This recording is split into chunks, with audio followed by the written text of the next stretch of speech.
This week, EA killed one of the biggest tools for free-to-play players, and barely anyone's talking about it. But I've got the full breakdown, how I hit 109 OVR, what went right, what went wrong, and what to expect in this new event.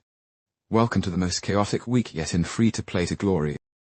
Alright folks, we're back, and yes, we've officially stepped into week 3 of the series. First things first, team of the season is gone. It's done. You can't grind it anymore. No more shards. No more packs. Not unless you already had them saved. But before you panic, if you've got any leftover players to shard and haven't claimed them yet, you've got one more week to get that done. Surprisingly, gave us a bit of a grace period. So if you're sitting on unclaimed players, make sure you get to it soon. Now let's rewind to what I had planned last week. I set 3 major goals for myself: reach FC champion in head-to-head, claim UTOTS Maldini and McTominay, and climb as high as possible in VSA. Let's start on a high note. I did manage to claim both Maldini and McTominay. That's a big win for the squad. 2 massive upgrades that I'd been grinding toward for weeks. That part felt amazing. But here comes the pain. I didn't reach FC champion. I got to 960k fans, literally just 40k short.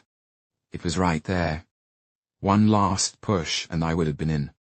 I was grinding hard on the morning of June 11th, fully locked in, focused, and then life happened. I got caught up with work and couldn't get back to the game before the reset.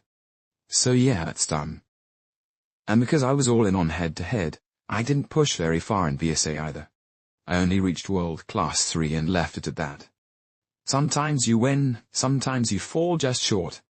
That's the F2P grind. Now let's talk about what EA done with the Division Rivals update. This wasn't just a reset, it's a complete system change. We've gone from the old fan system to something entirely new: stars. Now when you win you get 3 stars. When you lose you drop 1. On paper, that might not sound like a huge difference, but it actually changes the way you climb. With the old system, hitting something like 999k fans was brutal. You'd need 1 more win to get to FC champion, and the pressure was insane. Now, that mental stress is gone. You don't get punished as hard for losing, and you don't get stuck in those last step bottlenecks.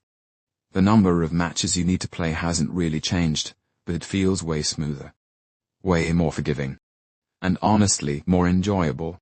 As for the rewards this week, kind of mid, if I'm being honest. I didn't pack anything crazy from the main event packs, but I did save up 13k universal tokens. And then, surprise, EA decided to remove the universal token packs completely. Just like that, gone. That hit hard. Those packs were a major tool for us free-to-play players. You could use them to get shards, grab useful event players, and even boost your squad in meaningful ways. Now, nothing.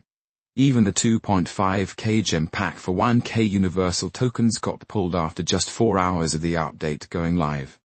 No notice. No explanation. Nothing. Just gone. That was a seriously anti-F2P move. But let's switch to a more positive story. League token packs. These were a highlight for me this week. I went for the 10k token pack first, the one with the 100 to 109 OVR range. And I got insanely lucky. I packed Virgil van Dijk, TOTY base version. Exactly what I needed. My trick or treat Van de Ven was doing okay, but not consistent enough for top-tier gameplay. Van Dijk stepped in and took that CB spot like a boss. Still on at high, I opened another 100 to 109 pack. And the luck continued. Pulled 106 rated Rafael Leão, neon version. Absolutely perfect. I was badly in need of a striker, and this man delivered. With both of them added, my squad hit 109 OVR, a major milestone. Feeling the luck, I decided to risk it on Champions pack. I really wanted Dijk.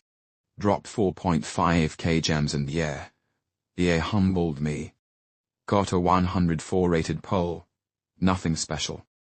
Tried an Inferno vs Aqua event pack right after. Another 104. Just like that. Luck streak ended. Then I moved on to the market pick tokens. I took my extra TOTS plays and converted them into tokens. Collected 10k of them. One good thing EA did was drop the cost from 12.5k to 10k tokens. That was a plus. But of course, they nerfed the OVR range too. Now it's 105-108. So the chances of pulling a game-changing card are still there. Still, I did manage to pull a 107 rated Kant, TOTY version. Nice pull on paper, but he doesn't fit into my team right now. So he's likely getting exchanged back in a future market pick round. Now let's talk about the new event. Inferno vs Aqua. First thing you do is pick a side. I went with Aqua. Why? Because of Maradona. Simple as that. I'm a Messi fan, and Maradona's RW card just fits my playstyle better. With EA nerfing skill moves like step over, exit, and heel to heel, I think Maradona's gameplay style is going to feel more effective. Sure, he's a bit slower than Peel, but I believe he'll still deliver if I manage to get him. But don't get me wrong, Maradona costs a whopping 1500 shards. Same as Peel. It's a grind no matter which side you choose. So pick based on what works for your squad and your playstyle. I've shared stat comparisons in my socials if you're still undecided. The event structure itself. Surprisingly good. You get 5 skill games a day, and that's it. No ridiculous UTOTS style grind with 39 AI matches and 39 skill games. This feels streamlined, fun, and most importantly, sustainable. Plus, the skill games are enjoyable. They're quick and don't feel like a chore. If you play on low graphics, bump them up during the penalty skill game. Some of the targets, like the 1k and 1.5k point ones, don't show up properly on low-end visuals. You'll miss out if you can't see them, so just boost settings for that one. At the end of the event path, you get to choose between 2 final players, Inferno Maldini and Aqua Zanetti. Both are 106 rated. Since I already have a 109 rated Maldini, I'm going for Zanetti this time. Keeps the squad fresh and balanced. The format is simple play. Earn points, open boxes, and uncover your reward path.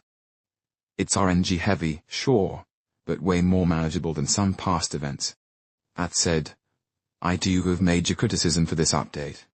Removing the universal tokens was a huge blow to free-to-play players. Let me show you why. With the universal token packs, you could easily get up to 120 shards. Add that to the 280 shards from daily packs, 280 from the 3k gem pack, and 2.5k gem pack. That's around 680 shards total for free. That's massive, and now, all of that is gone. That's a serious setback. The universal token shop was a foundation for F2P progression. EA pulling it without warning hurts. I really hope they bring it back, or at least give us something equivalent. Alright, now on to this week's challenges. Here's what I'm aiming for. First, reach 300 shards for the event. Second, stack up 1.5 billion coins. And third, reach world-class rank in all divisions. Big goals, but I'm up for it. Let's wrap things up with a few investment tips. These are the moves that help me earn coins while grinding events. Tip 1. Weekly 90 rated card flip. Buy 90 rated players every Sunday. That's when prices dip because people are cashing in rewards from weekly challenges. Hold until Thursday. That's when Maradona exchange hype kicks in and prices shoot up. You can make 500k profit per card. Buy 300-400 of them, and you're easily looking at 150 million coins a week. Tip 2. Daily exchange method. Buy 80-85 rated cards and use them for exchanges. It's a bit tricky to explain, so I've posted a visual guide on how to do it. But trust me, it works. You can make up to 36 million coins per day doing this consistently. It's a grind. And that's it for week 3. If you enjoyed the video, drop a like, share it with your squad, and hit that subscribe button if you haven't already. Whether you're F2P or pay to win, appreciate all of you for watching and supporting this series. I'll catch you next week with another deep dive into the grind. Peace out.